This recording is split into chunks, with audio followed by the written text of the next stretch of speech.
The first thing everyone noticed about Melissa was how tired she looked. Not the kind of tired that a good night's sleep could fix, but the deep, bone-level exhaustion that settles into a person who has been carrying too much for too long without relief. She was 42, a single mother in a small Ohio suburb, working full-time as a medical billing coordinator while raising her daughter Lily alone. Lily was 15. Nonverbal. Diagnosed at age 3 with a severe intellectual disability and autism spectrum disorder. She communicated through gestures, pictures, and sounds only her mother truly understood. She needed help with almost everything: bathing, eating, dressing, toileting. She had seizures when she was overstimulated. She panicked around strangers. She trusted very few people.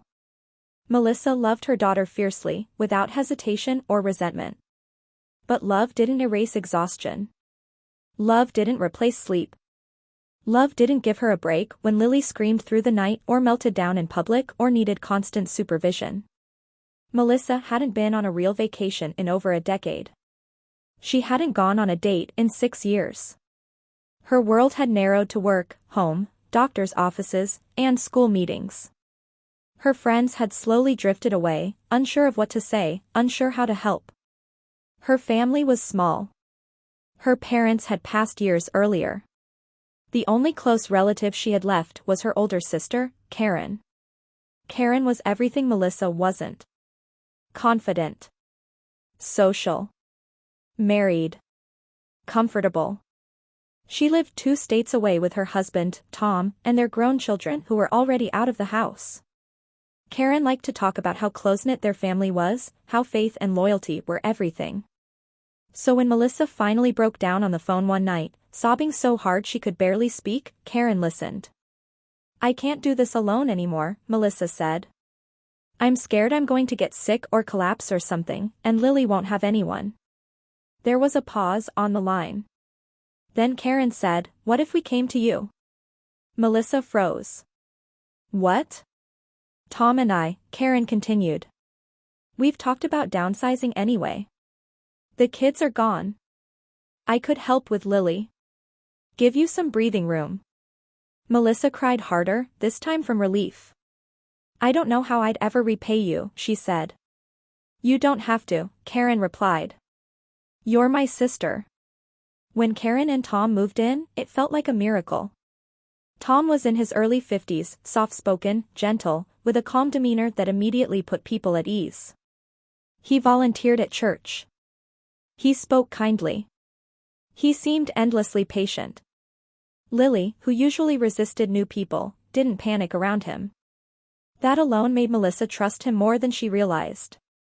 Karen threw herself into caregiving with enthusiasm. She reorganized the kitchen. She researched new therapies.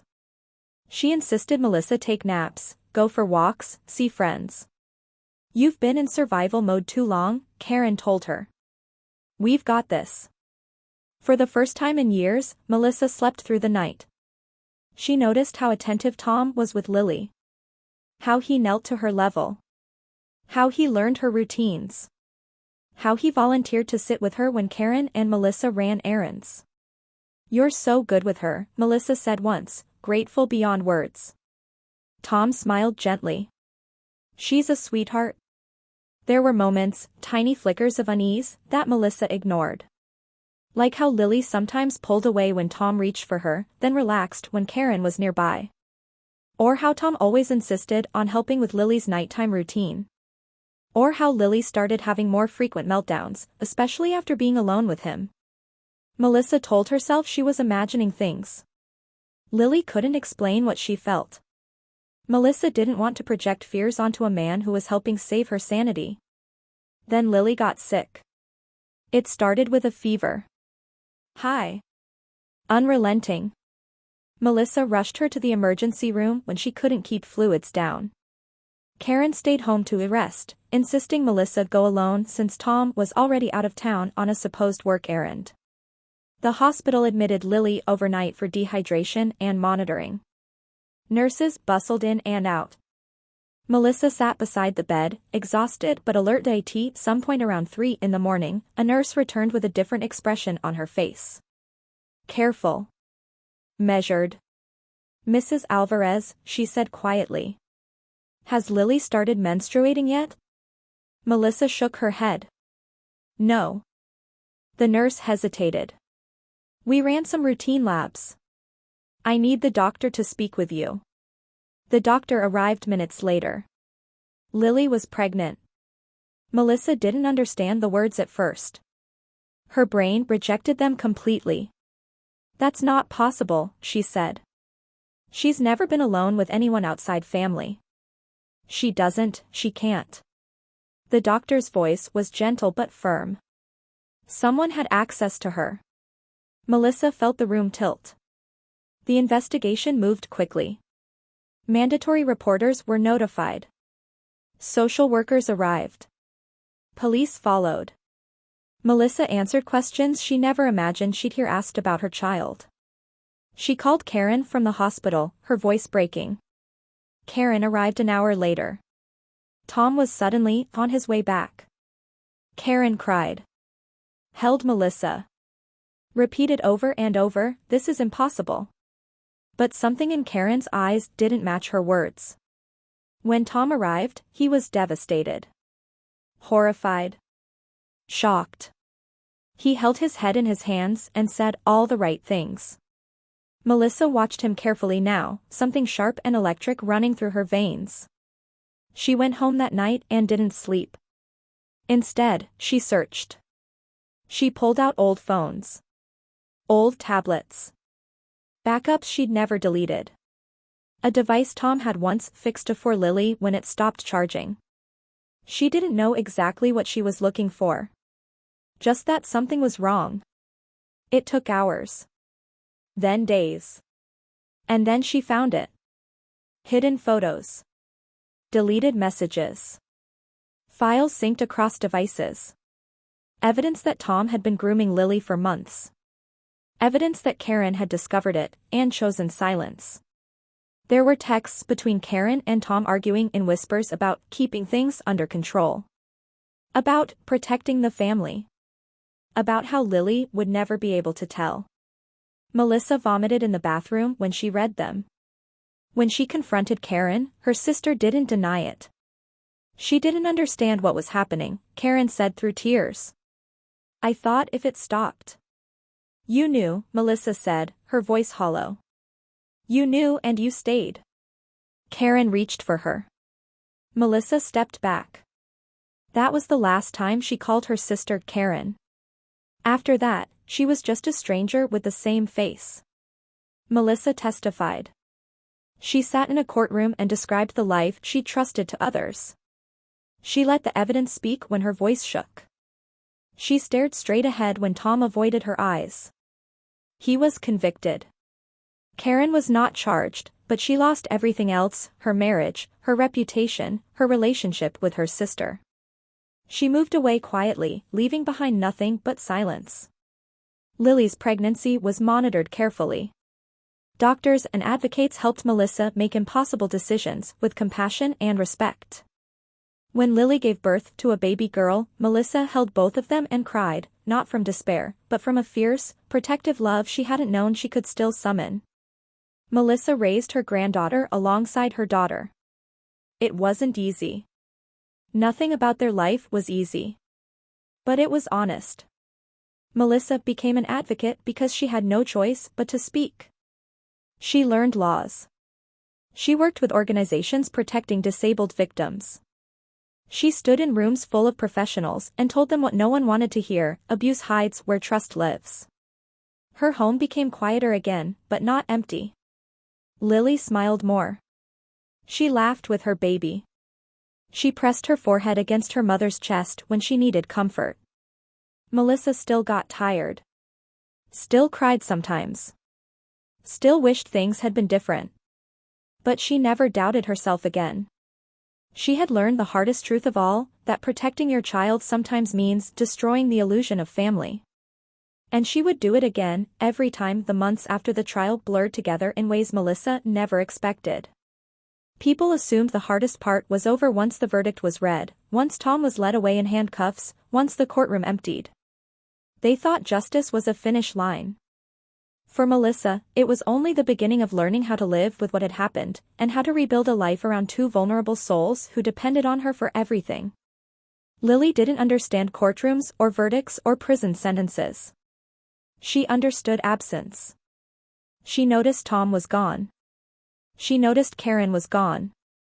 She noticed the house felt different, quieter in some ways, heavier in others. 4 weeks after the arrest, Lily barely slept.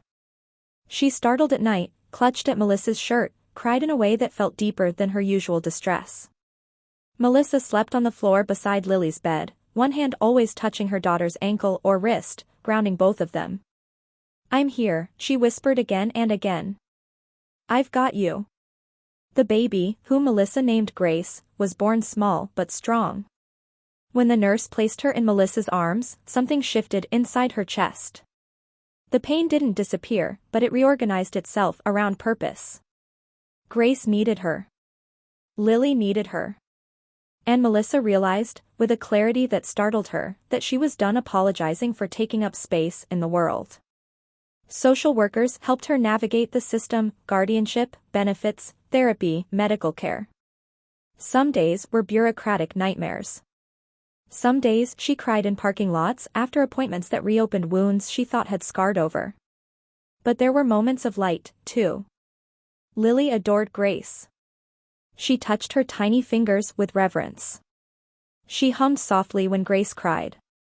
She learned, in her own way, how to help, bringing diapers, rocking the bassinet, pressing her cheek gently to her baby's head. The bond between them wasn't defined by trauma. It was defined by gentleness. Melissa watched it bloom and felt something close to hope.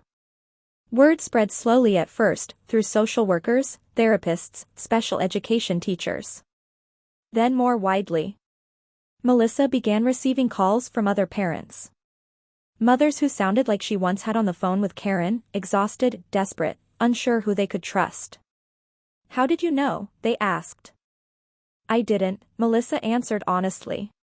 "I just learned to listen when something felt wrong." She started speaking at small community meetings. Then at conferences. She hated public speaking at first, her hands shook, her voice cracked, but she spoke anyway. She talked about nonverbal children. About how predators seek access, not affection. About how silence protects the wrong people. She never used Tom's name. She didn't need to. The truth carried enough weight on its own. Karen tried to contact her once. A letter arrived in the mail, handwriting Melissa recognized instantly. She didn't open it. She placed it in a drawer and left it there, unopened, unmourned. Forgiveness, Melissa learned, didn't always mean reconciliation. Sometimes it meant distance. Grace grew. Lily learned new ways to communicate, aided by therapists who respected her autonomy and intelligence. Melissa's house filled again, not with noise, but with meaning. On quiet evenings, after both girls were asleep, Melissa sat at the kitchen table and let herself feel everything she'd postponed: grief for the sister she thought she had, rage for the trust that was broken, pride for the strength she'd found when she thought she had none left. She wasn't the same woman who had asked for help all those months ago. She was sharper. Braver. Less willing to look away. And when other parents stood where she once stood, burned out, frightened, hoping someone else would save them, Melissa did what she wished someone had done for her. She stood beside them. Not to replace their strength, but to remind them it was already there. Melissa's life settled into a new rhythm, one built on vigilance, love, and advocacy. She still woke before dawn, still managed medications and therapies and appointments, but now she moved with purpose rather than desperation. Every decision, big or small, was guided by the knowledge that she had survived the unthinkable and protected the ones she loved most. Lily flourished in her own way, communicating with more confidence, expressing joy through gestures and sounds, learning to trust adults again, but this time on her terms. Grace grew healthy and curious, a tiny beacon of hope, and her laughter became the sound that reminded Melissa why she had fought so fiercely. Melissa's advocacy work became her mission. She helped families navigate legal protections for disabled children, educated communities about grooming and abuse, and spoke at conferences nationwide. Her story inspired legislation in a few states, empowering parents to recognize warning signs and take action before it was too late. Some days were hard. Nights still came with anxiety and vigilance, but the fear that had once consumed her was replaced by determination and love. She surrounded herself with a community she trusted, and for the first time in decades, she felt safe in her own home. Melissa never saw Karen again. The betrayal was too deep, the wounds too raw. But she didn't dwell on anger, she channeled that energy into protecting her children, creating a life of safety, joy, and purpose. In the quiet moments, sitting on the porch watching her daughters play together, Melissa realized she had reclaimed her life. She had turned pain into power, fear into courage, and devastation into advocacy.